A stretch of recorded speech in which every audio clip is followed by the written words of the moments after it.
Progressive presents today's to-do list for your dog. Check front door, check window, check other window.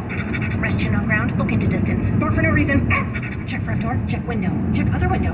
Your pet has a very busy schedule, so it's up to you to make sure they're protected. That's why Progressive Car Insurance covers your pets for up to $1,000 if they're ever in a car accident with you. Chase shiny ball, lose shiny ball, find shiny ball, eat shiny ball.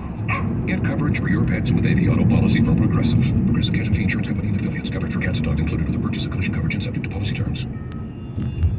Dancing crew, trip for two, nailed the final interview.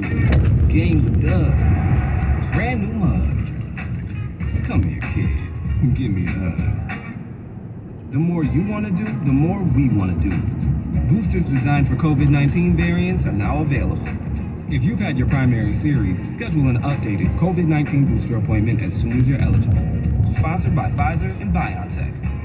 Are you single and ready to mingle? That's because when you're single, you're free. Free to go wherever you want, whenever you want, and do whatever you want. All you need are places to go, things to do, and single people like yourself to do them with. And Events and Adventures takes care of all of that.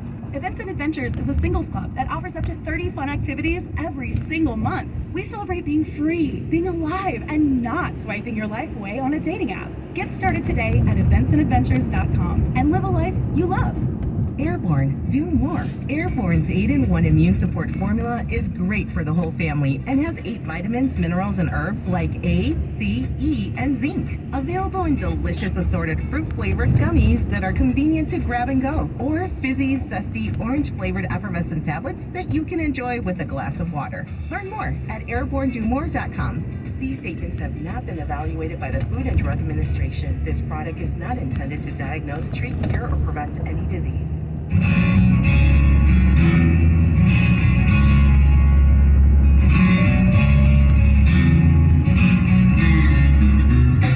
And we return to Our American Stories and to an Australian listener of this show, Colin Bettles.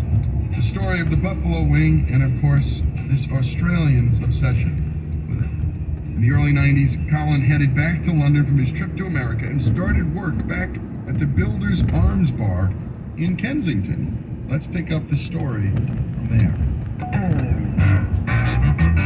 Now, after my first trip to the US, I returned to live in London, and I still had a strong craving for buffalo wings, but there was no wing scene in London in the early 1990s, and so it was a bit like looking for a needle in a haystack, and I had to go without, which of course wasn't easy, and I hadn't thought of the idea at that stage of cooking them myself.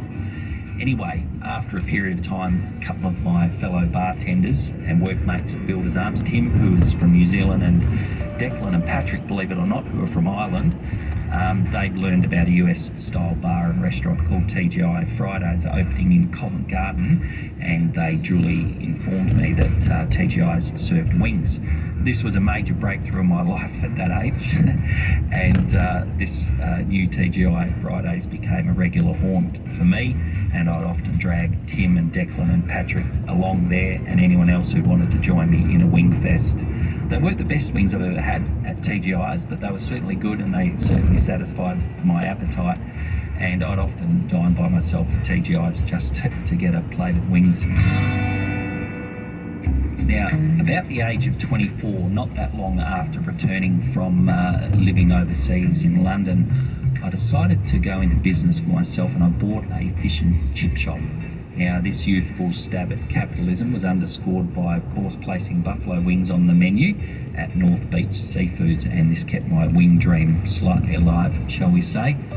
But in a modest way, it was just great to be serving wings at my own business, even if it was a fish and chip shop. Now, one of the things that happened at that time was my marketing for the buffalo wings included having a dedicated advertising board that my mate Benny Morgan did for me, and he was a sign writer, and on that advertising board he drew a picture of a buffalo with the price, which I'd say was probably about $5 for a serve of 12 wings with blue cheese dip. Customers would often come into the shop and look at the sign and go, "Oh, I didn't know buffaloes had wings." Anyway, then obviously I would just be able to give them an education on buffalo wings, and they would put a hand in their pocket and buy some, hopefully.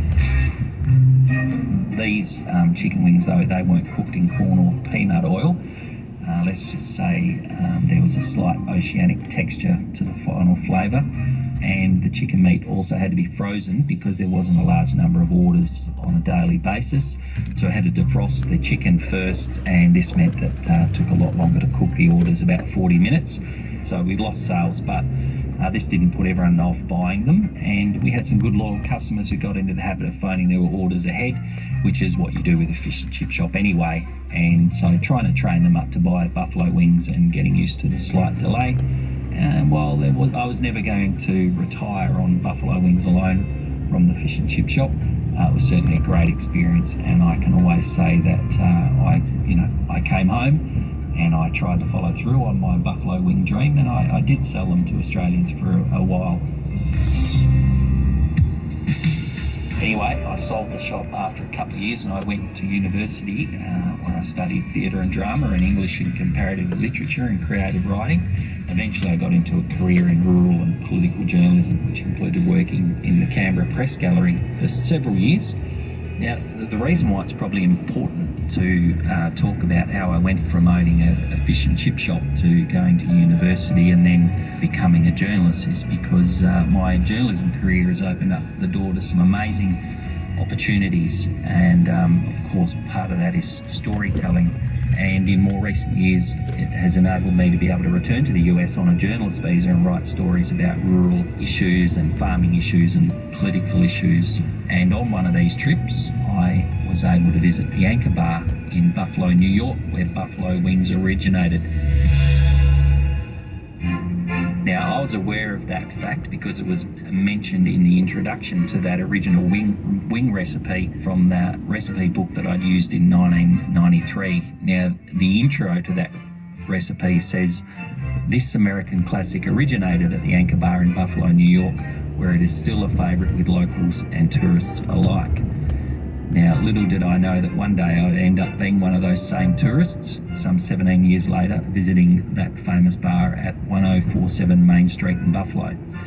Anyway, when I arrived at the Anchor Bar, of course I sat at the bar and was soaking up the atmosphere and taking my time eating a great plate of incredible original buffalo wings.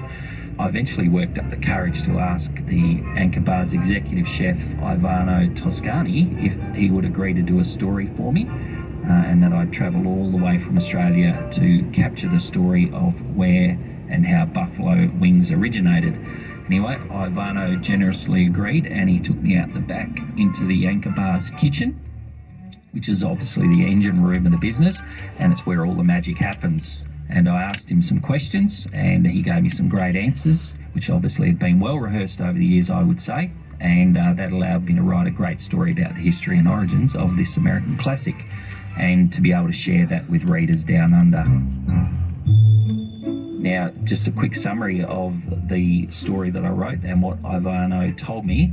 And he said that the original recipe and cooking method used by Teresa Bellissimo on the night she invented buffalo wings in 1964 is still being practiced at the Anchor Bar. Ivano said that while Teresa didn't expect her wings to become an American legend, they now rank alongside the hot dog, James Dean and Elvis for American icon status. And if you go to a fancy restaurant or if you sit at a bar and have a bar menu, you will most likely find buffalo wings. Ivano also said that the Anchor Bar served 2,000 pounds, which is 907 kilograms, of chicken wings every single day, and their famous hot sauce is also exported to Italy, Japan, France and Germany. And they also ship fresh buffalo wings to just about anywhere in the country. But just like London, there was no way of buying them anywhere in Perth, so the only way to solve that problem was to start making them myself. So I started cooking my own wings at home, and like most great inventions, the evolution of my recipe was born out of necessity, and it certainly involved a great deal of trial and error. Let's say the focus was on the errors at that time, but I started off by purchasing a recipe book that had the recipes for 365 different snacks and appetizers, and I've still got the book today. Among the recipes was one for buffalo chicken wings and another one for blue cheese dip. So this was, at the time, was a bit like discovering a map to hidden treasure or a golden ticket to Willy Wonka's chocolate factory. Originally I